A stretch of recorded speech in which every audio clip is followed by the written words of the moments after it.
জুলাই যুদ্ধের মহানায়ক আমরা সবাই হইতে চাই, কিন্তু জুলাই যুদ্ধের জন্য যারা শাহাদাত বরণ করেছেন, জুলাই যুদ্ধ যে জন্য হয়েছে, জুলাইয়ের অবদান কি, জুলাইয়ের কার্যক্রম কি, জুলাই কেন বাস্তবায়ন আমরা করতে পারছি না, এটার পক্ষে, জুলাইয়ের পক্ষে দাবিগুলো মানার পক্ষে অনেকেই নাই। আমি আসলে রাজনীতি করি না। যারা রাজনীতি করে কোরআন হাদিসের জন্য, দিন বিজয়ের জন্য যারা দিনের মুজাহিদ হিসাবে কাজ করে যান, এদের সকলকে সাপোর্ট করি আমি। ইদানিং যে বিষয়টা দেখতেছি, জুলাই যুদ্ধের মহানায়ককে মাশাআল্লাহ প্রত্যেক দলেই প্রত্যেকের সাপোর্টার।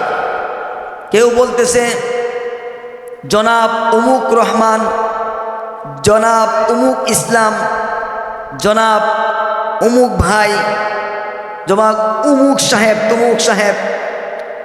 কেউ কাউকে ছাড় দিচ্ছে না, আমরাই মহানায়ক।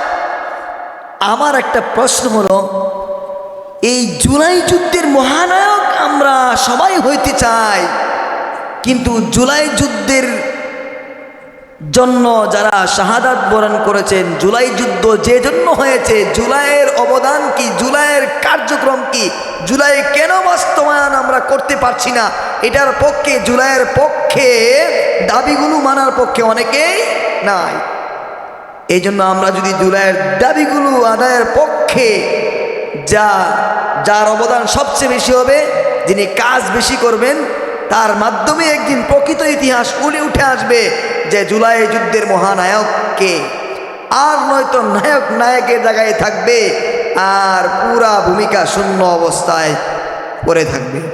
যদি বুঝ থাকে তাহলে আমরা এই বিষয়টা চিন্তা করলেই পাবো ইনশাআল্লাহ।